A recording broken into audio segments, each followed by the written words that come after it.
बिस्मिल्लाहिर्रहमानिर्रहीम।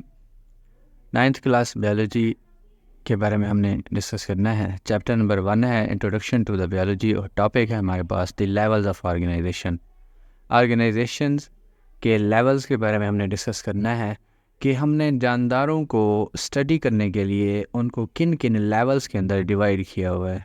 ठीक है, इसके बारे में हमने डिस्कस करना है।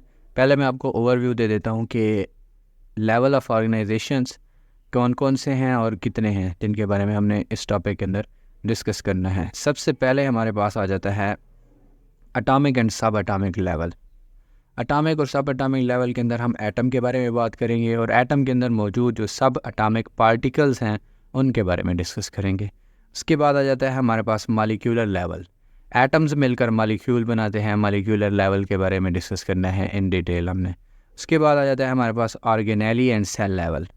ऑर्गेनेलीज कैसे बनती हैं, मॉलिक्यूल्स मिलकर ऑर्गेनेलीज बनाती हैं और ऑर्गेनेलीज मिलकर क्या बनाती हैं, सेल बनाती हैं। तो इसके बारे में हमने आगे डिटेल में डिस्कस करना है। सेल के बाद क्या होता है, टिश्यू लेवल। ठीक है, सेल्स मिलकर टिश्यू बनाते हैं, टिश्यू लेवल के बारे में भी हम डिस्कस करेंगे इन डिटेल। उसके बाद आ जाता है हमारे पास टिश्यू लेवल के बाद आता है organ and organ system level. Tissues मिलकर ऑर्गन बनाते हैं, फिर ऑर्गन मिलकर ऑर्गन सिस्टम बनाते हैं, इनके बारे में भी हम डिस्कस करते हैं। फिर आ जाता है हमारे पास इंडिविजुअल लेवल, फिर इंडिविजुअल से पॉपुलेशन लेवल, पॉपुलेशन लेवल से फिर आ जाता है हमारे पास कम्युनिटी लेवल, फिर कम्युनिटी लेवल के बाद आ जाता है हमारे पास बायोस्फीयर लेवल। इन लेवल्स के बारे में हमने इस चैप्टर के अंदर, इस टॉपिक के अंदर क्या करना है, स्टडी करना है, इसको डिस्कस करना है। स्टार्ट करते हैं हम इन लेवल्स को इन डिटेल के किस तरह से जो है ना हमने इनके बारे में स्टडी करनी है डिटेल में। तो लेवल्स के अंदर क्यों डिवाइड किया गया जानदारों को, क्योंकि जानदार बहुत कॉम्प्लेक्स ऑर्गेनिज्म हैं। ठीक है, लिविंग ऑर्गेनिजम्स जो है ना बहुत कॉम्प्लेक्स हैं, उनको आसानी से स्टडी नहीं किया जा सकता। तो हमने उनको स्टडी करने के लिए उनकी लाइफ के स्टेजेस जो भी हैं, हर स्टेज को अलग-अलग क्या किया है, जो है ना स्टडी किया है, डिवाइड किया है, ताकि उनकी ऑर्गेनाइजेशन को अंडरस्टैंड कर सकें हम। ठीक है, तो पहले आ जाता है हमारे पास subatomic and atomic level.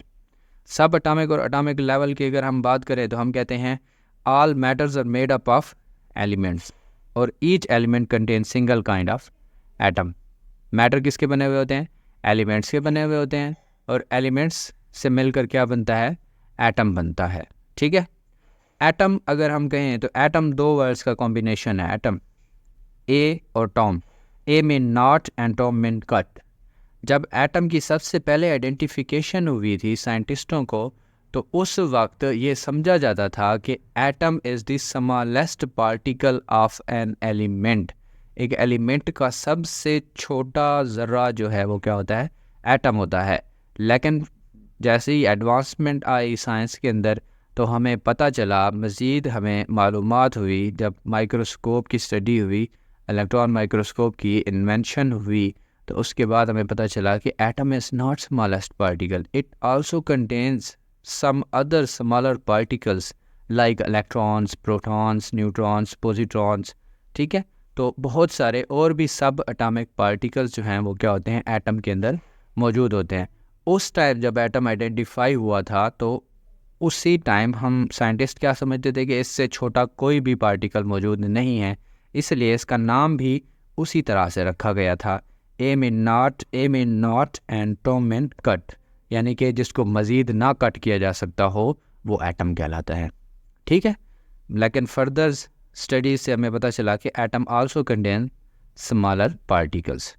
फिर वो कौन कौन से पार्टिकल्स होते हैं जो एटम के अंदर मौजूद सब एटॉमिक पार्टिकल्स हैं, जो मोस्टली स्टेबल होते हैं।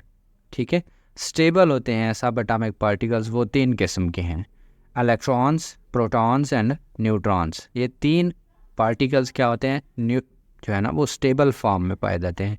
और भी बहुत सारे होते हैं, लेकिन वो क्या होते हैं, अनस्टेबल होते हैं, इस वजह से हम उनको ज़्यादा स्टडी नहीं करते। इन तीनों को ना ज़्यादा स्टडी किया जाता है। जो इलेक्ट्रॉन्स होते हैं, इनका काम क्या होता है, न्यूक्लियस के अराउंड ऑर्बिट्स के अंदर, मदारों के अंदर, सर्किट जो है इनका, सर्कल जो है उसके अंदर गर्दिश करना इनका काम होता है। ठीक है, ये orbits around the nucleus, nucleus के बाहर जो है ये क्या करते हैं, ऐसे न्यूक्लियस के बाहर ऐसे घूमते रहते हैं, गर्दिश करते रहते हैं। और जो हमारे पास प्रोटॉन एंड न्यूट्रॉन है ये क्या होते हैं, न्यूक्लियस के अंदर मौजूद होते हैं, located inside the nucleus, nucleus के अंदर मौजूद होते हैं। एक एटम के अंदर मौजूद इलेक्ट्रॉन्स, उसके आउटर मोस्ट शेल के अंदर मौजूद इलेक्ट्रॉन्स, फ्री इलेक्ट्रॉन्स आइडेंटिफाई करते हैं या डिटरमाइन करते हैं कि वो एटम किस तरह से रिएक्ट करेगा। एक एटम के आउटर मोस्ट शेल के अंदर, आखिरी मदार के अंदर मौजूद इलेक्ट्रॉन्स ये चीज़ डिटरमाइन करते हैं कि वो एटम किस तरह से रिएक्ट करेगा। अब हम देखते हैं कि कुदरती तौर पर हमने केमिस्ट्री में पढ़ा है कि कितनी पाए जाते हैं, 92 किस्म के नेचुरल एलिमेंट्स पाए जाते हैं। कुदरती तौर पर 92 नेचुरली अकरिंग एलिमेंट्स क्या होते हैं, मौजूद होते हैं लिविंग ऑर्गेनिजम्स के अंदर। ठीक है, नेचुरली तौर पर 92 पाए जाते हैं एलिमेंट्स। उन 92 में से 16 जो हैं वो क्या कहलाते हैं, बायो एलिमेंट्स कहलाते हैं। 16 को क्या कहा जाता है, बायो एलिमेंट्स कहा जाता है। क्यों कहा जाता है इनको बायो एलिमेंट्स, क्योंकि ये क्या करते हैं, लिविंग ऑर्गेनिजम्स की कंपोजिशन में हिस्सा लेते हैं, इस वजह से इनको क्या कहा जाता है, बायो एलिमेंट्स कहा जाता है। बायो एलिमेंट्स किस तरह से डिफ़ाइन करेंगे, हम कुछ इस तरह से डिफ़ाइन करेंगे, 16 naturally occurring elements which take part in the composition of the living organisms are called bioelements। वो 16 कुदरती एलिमेंट्स जो जानदारों की कंपोजिशन में हिस्सा लेते हैं वो क्या कहलाते हैं, बायो एलिमेंट्स कहलाते हैं। उसके बाद आ जाता है हमारे पास बायो एलिमेंट्स की जो है ना, हम अगर बात करें तो वो कितनी परसेंट, कौन कौन सा बायो एलिमेंट कितनी परसेंट पाया जाता है, जानदारों की बॉडी की कंपोजिशन में कितनी फ़ीसद हिस्सा लेता है, इसके बारे में हम बात करें। हम कहते हैं आउट ऑफ 16 जो 6 एलिमेंट्स हैं नेचुरली, हमने कहा कि 92 पाए जाते हैं। 92 में से 16 क्या है, बायो एलिमेंट है। वो 16 में से भी 6 जो एलिमेंट है वो जानदारों का टोटल 99% बनाते हैं। जानदारों का टोटल कितनी परसेंट बनाते हैं, 99% जानदारों का कौन बनाते हैं, ये 6 एलिमेंट जानदारों का 99% बनाते हैं। उसके बाद जो रिमेनिंग 10 एलिमेंट्स हैं, रिमेनिंग 10 एलिमेंट्स वो ओनली क्या बनाते हैं, 1% of the living organism, living organism का एक हिस्सा बनाते हैं। जो 6 element 99% of the living organism बनाते हैं वो कौन कौन से हैं हमारे पास, तो उनकी हम अगर बात करें तो वो आ जाते हैं oxygen, carbon, hydrogen, nitrogen, calcium and phosphorus. ये 6 एलिमेंट्स क्या होते हैं जानदारों के अंदर, ये 6 एलिमेंट 99% कंपोजिशन में हिस्सा लेते हैं। और रिमेनिंग जो 10 हैं वो कौन से हैं हमारे पास, पोटाशियम हो गया, सल्फ़र हो गया, क्लोरीन हो गया, सोडियम हो गया, मैग्नीशियम हो गया, आयरन हो गया, कॉपर हो गया, मैग्नीज़ हो गया, जिंक हो गया और आयोडीन हो गया। ये 10 एलिमेंट्स क्या करते हैं, 1% ऑफ द लिविंग ऑर्गेनिजम्स की कंपोजिशन में हिस्सा लेते हैं। ये परसेंटेज भी बताई गई है। ऑक्सीजन 65% बनाती है, कार्बन 18% कंपोजिशन में हिस्सा लेती है, हाइड्रोजन 10% कंपोजिशन में हिस्सा लेती है, कैल्शियम 2% कंपोजिशन में हिस्सा लेती है, फास्फोरस 1% और अदर्स जो 10 रिमेनिंग एलिमेंट्स हैं वो only 1% of the living organisms की कंपोजिशन में हिस्सा लेते हैं। ये था हमारे पास जी हम कह दें कि एटॉमिक एंड सब एटॉमिक लेवल। उसके बाद आ जाता है हमारे पास सेकंड लेवल जो है वो है मॉलिक्यूलर लेवल।